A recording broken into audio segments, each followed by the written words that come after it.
3 minutes and 30 seconds is a very special amount of time, because while the average movie takes 2 hours and 23 minutes to watch, boring, and the average YouTube video takes about 11 minutes and 42 seconds to watch, kinda boring, 3 minutes and 30 seconds is all it will take you on average to listen to a hit song on the Billboard Hot 100. Yeah, songs. They're a cool new thing I found. All of these charts seem to claim that if you gather enough hit songs, they will always average out to this magic number. So let's figure out if that's actually true. Let's take a popular artist. Let's take a popular artist and find the average length of their 10 biggest songs.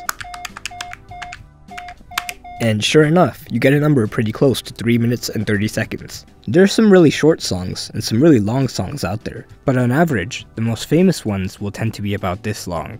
And here's why. For most of the last 2 centuries, recorded music was on physical flat discs that we know as records.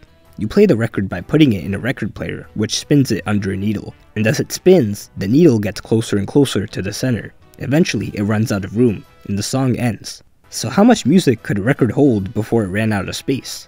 In the beginning, most records spun pretty quickly at 78 revolutions per minute. So it turned out you could fit just about 3 minutes of song on a disc before you ran out of space. Not terrible.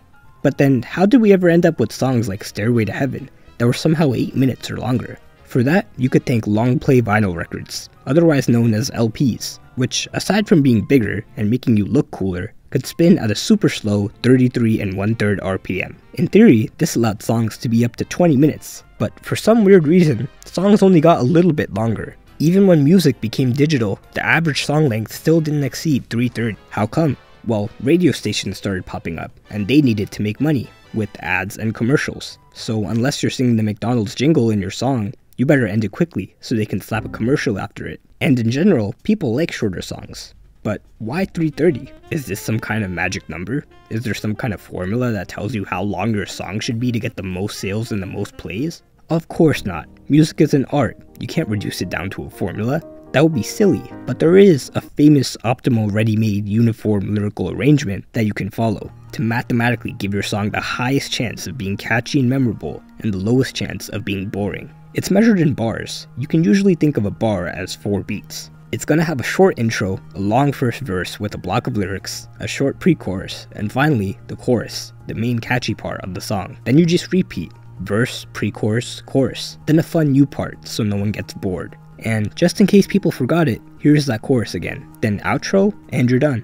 It's gonna have 110 bars in total, which multiply that by 4 is 440 beats. Now, fun fact, most people prefer songs around 120 to 130 beats per minute, which is actually the same tempo you walk at in the steps per minute. So let's make our song right in the middle, say 125 BPM. That's 440 beats and 125 beats per minute, giving you a song that's exactly, well, almost exactly, 3.5 minutes long. Not all songs are like this. Some take out the pre-chorus, and they're done in 2 minutes. Some follow the formula, but they have a slow BPM, which makes them 5 minutes. But on average, songs will tend to follow this magic number. I also tried to follow it, and it looks like we're running out of time, so before the video ends, could you do me a favor and hit that subscribe button?